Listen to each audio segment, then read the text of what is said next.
Ito yung bayad ko kay Tiba ko. Wala na silang kasama. Sukli. Ay, si bro, meron lang. Ayan, transaction nyo rin yun?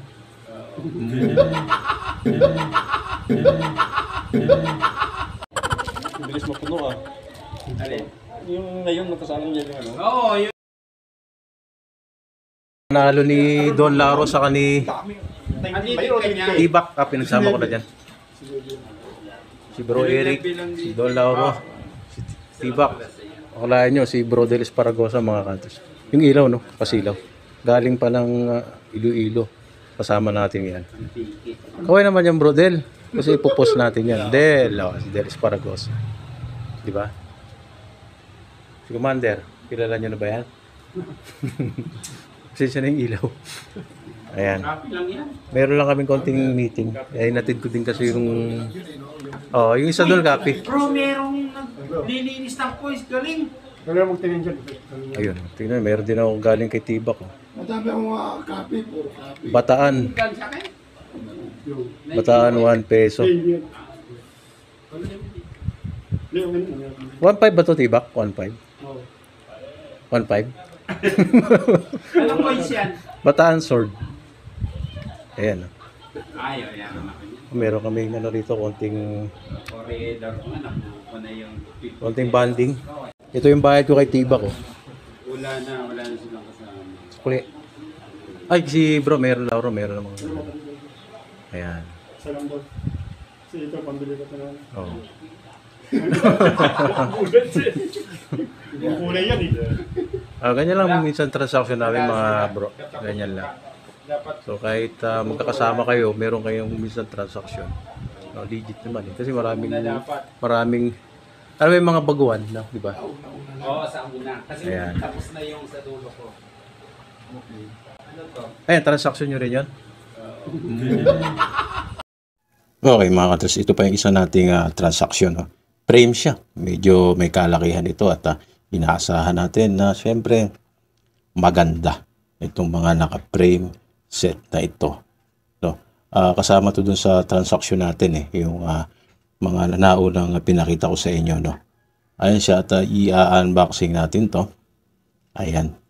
So mga hunters, yung mga baguhan na nanonood sa ating channel, no, at kayo ay nagkaka-interest na nga mag-collect, no? At meron kayong mga coins yan, mga old coins dyan na hindi agad nabibili kasi po sa ngayon ang binibili ng mga collector ay yung may tinitignan silang barya or yung mga old USPI. USPI po yung mga panahon ng Amerikano, no? 1907, 1908, 1909, 1910, 1911, 1912. Ayan, nahiwa pa yung kamay kahit kapag mag-unboxing kayo, ingat kayo. Okay, tutuloy natin. Sabi ko kanina, mga USPI, mga silver coins, mga hard to find years. Pag-aralan ninyo yung mga bago, kung anong mga taon ang mga dapat ninyong mahal.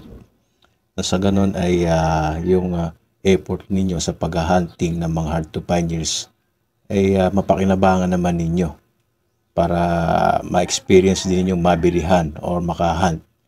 No, kung ayaw nyo ipagbili, buuin ninyo. Lalo na sa mga BSP series coins. Ito na po yung yan. Medyo may kalakihan, no? Ang size nitong frame nito mga A3 yata, no? Ayan siya.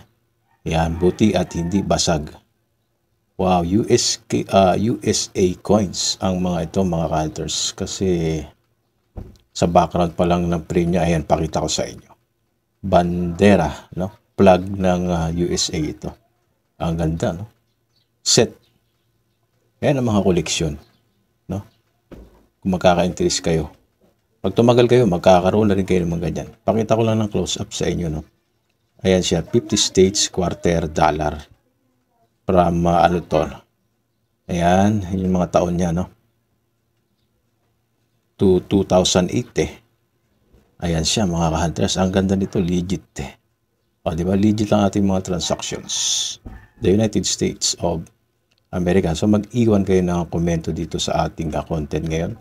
Kung meron kayong mga pambenta dyan, no? Mga USPI, mga silver coins, i-post nyo lang sa comment section kasi tinitignan natin yan. Sasabit nyo na lang to. O, di ba? Ganda. So, mag-comment kayo ha, yung mga coins ninyo dyan na pwede nyong ibenta. Dapat yung magaganda kondisyon. Ganito na lang, God bless.